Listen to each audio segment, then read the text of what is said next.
오늘의 이야기 믿음의 여정을 걷다 보면 때로는 우리의 마음이 지치고 영혼이 메마르는 순간을 마주하게 됩니다.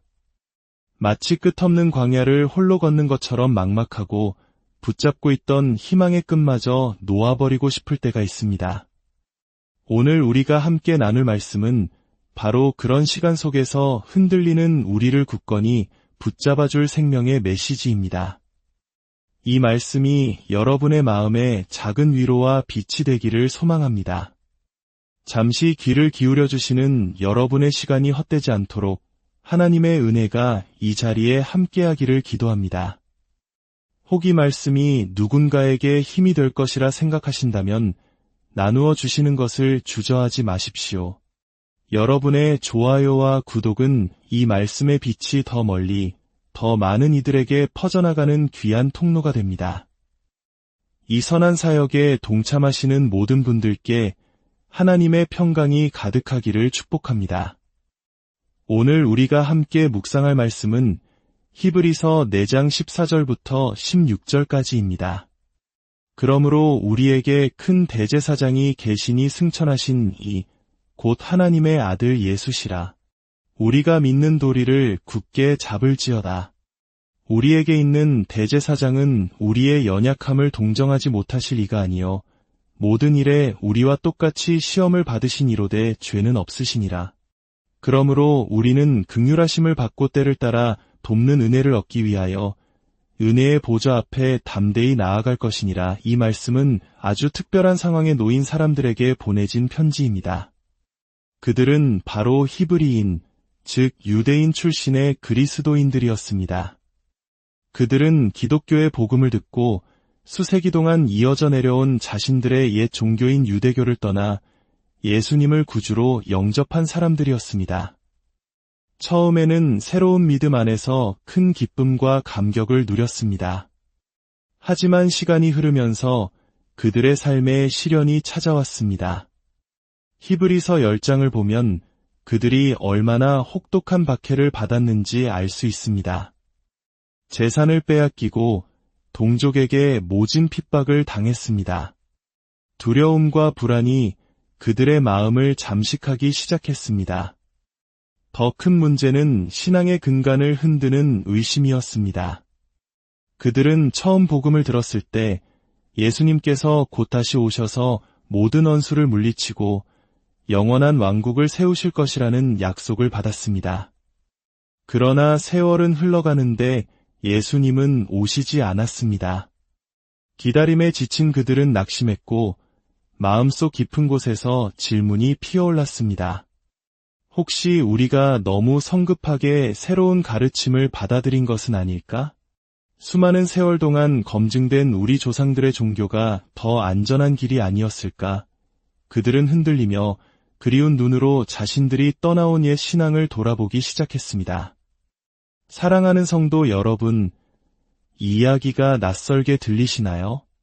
어쩌면 오늘날 교회를 떠나거나 믿음에 대해 회의를 품는 수많은 사람들의 모습과 다르지 않을 것입니다. 복음이 약속했던 것들이 내 삶에서는 이루어지지 않는 것 같아 실망하고 세상의 다른 가르침이나 문화의 마음을 빼앗기는 이들이 우리 주변에 혹은 우리 자신 안에 있을 수 있습니다. 그렇다면 이렇게 흔들리고 지친 영혼들에게 히브리서 기자는 무엇이라고 말하고 있을까요? 그는 단순한 위로나 값싼 격려를 건네지 않습니다. 오히려 때로는 무섭게 경고하고 엄중하게 꾸짖기도 합니다. 그는 심리적인 안정이나 긍정적인 생각만으로 문제가 해결되지 않음을 분명히 알고 있었습니다. 그가 제시하는 처방은 오직 2가지입니다. 그리고 이 2가지는 오늘날 우리에게도 동일하게 필요한 유일하고도 완전한 해답입니다. 바로 우리가 믿는 도리를 굳게 잡는 것과 은혜의 보좌 앞에 담대히 나아가는 것입니다. 첫째, 우리가 믿는 도리를 굳게 잡으라는 것입니다. 믿는 도리란 우리가 신앙으로 고백하는 진리의 내용을 의미합니다. 이 명령은 우리에게 중요한 사실을 일깨워 줍니다. 기독교 신앙은 막연한 느낌이나 감정이 아니라는 것입니다. 그것은 분명하게 정의되고 설명될 수 있으며 명제들로 진술될 수 있는 구체적인 진리 체계입니다. 어떤 신학 교수는 기독교 신앙을 이렇게 비유했습니다. 한 남자가 친구로부터 어떤 높은 산 정상에 오르면 평생 본 적 없는 장엄한 광경을 보게 될 것이라는 말을 듣습니다. 그는 그 광경을 보기 위해 험난한 산을 오르기 시작합니다. 땀을 뻘뻘 흘리고 손과 무릎피까지는 고통을 감수하며 마침내 정상에 도달합니다. 그리고 친구의 말대로 눈앞에 펼쳐진 황홀한 파노라마를 마주합니다. 그 순간 그가 할 일은 무엇일까요? 교수는 말합니다. 그가 집에 돌아가 책상에 앉아 그 풍경은 이러했고 저러하지는 않았다고 분석적인 글을 쓰지는 않을 것이라고 말입니다. 그는 그저 입을 벌린 채 경이로움에 압도되어 노래를 부르거나 춤을 출지도 모릅니다.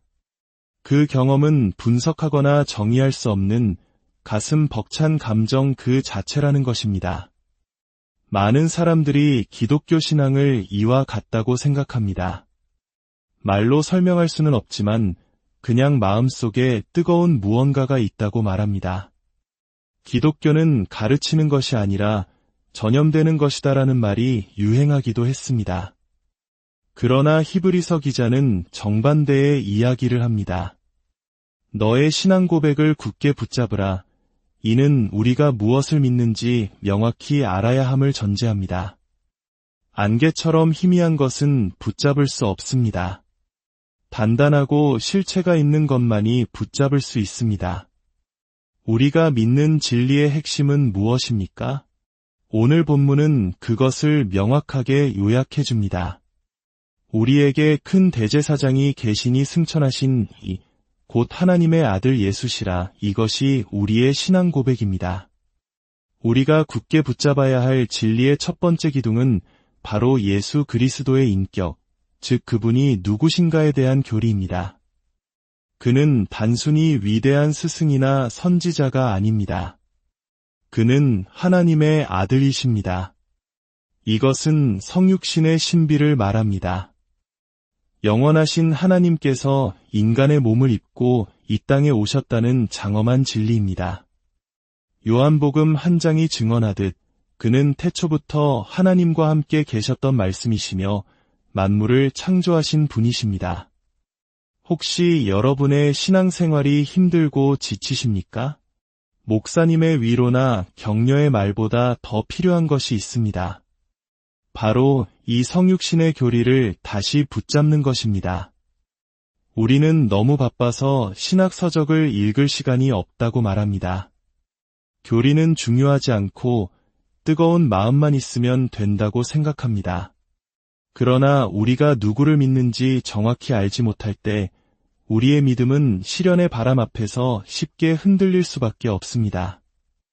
나의 모든 삶의 기초는 때가 참에 하나님이 그 아들을 보내사 여자에게서 나게 하시고 율법 아래에 나게 하신 이 역사적 사실 위에 세워져 있습니다. 기독교는 긍정의 힘이나 심리적 위안이 아닙니다. 하나님께서 그의 독생자 안에서 우리와 우리의 구원을 위해 무엇을 행하셨는지에 대한 장엄한 선포입니다.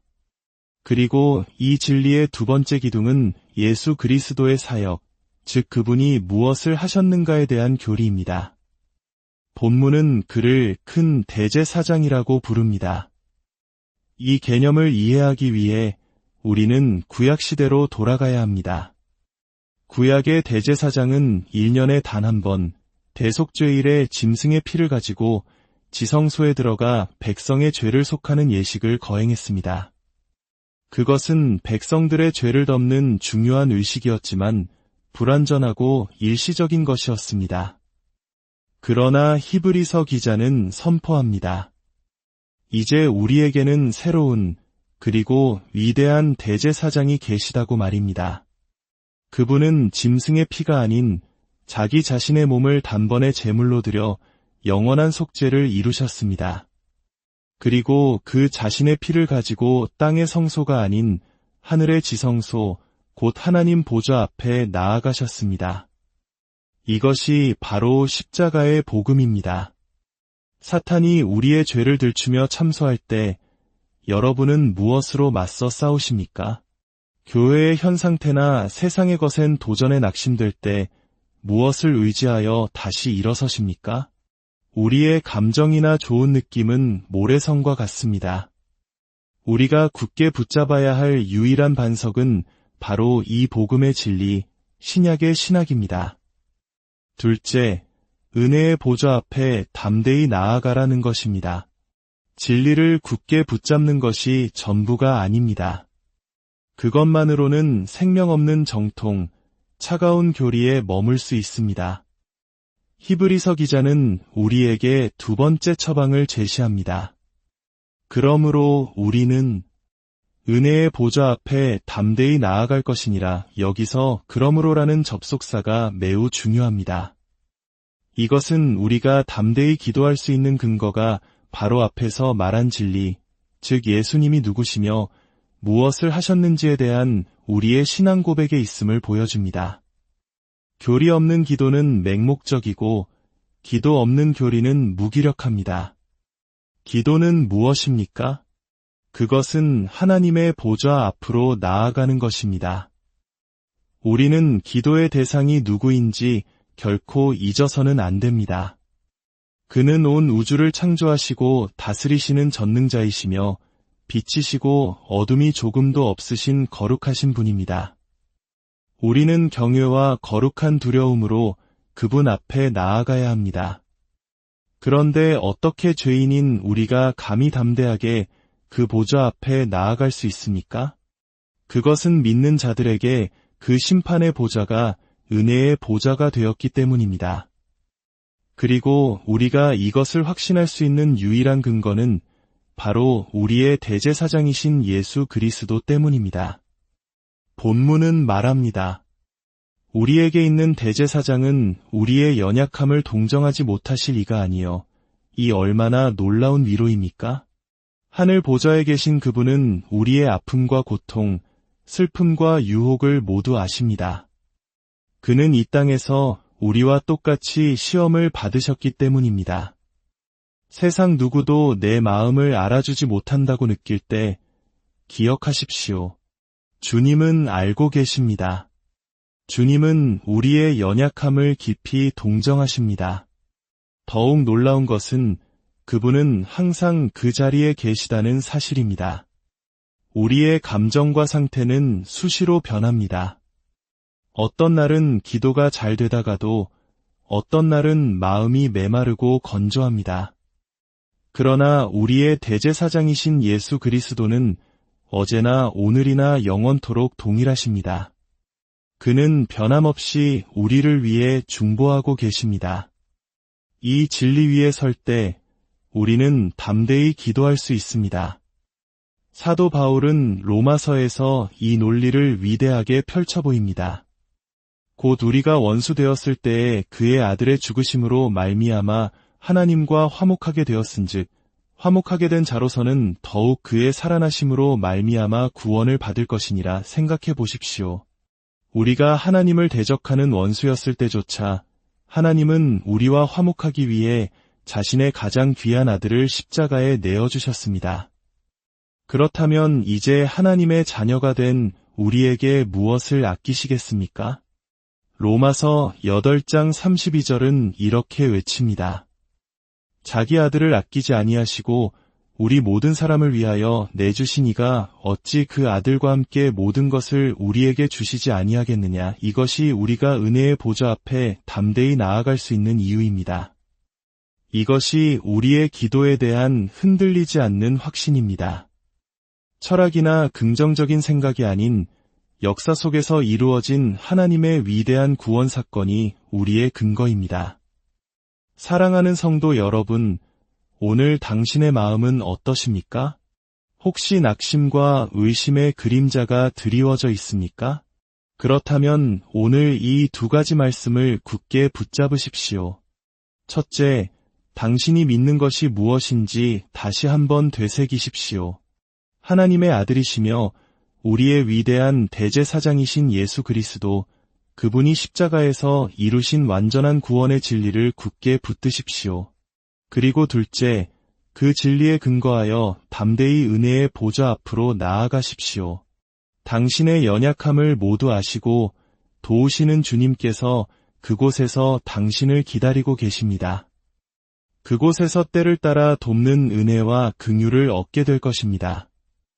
이 진리의 반석 위에 굳게 서서 기도의 능력으로 살아가는 저와 여러분이 되기를 주님의 이름으로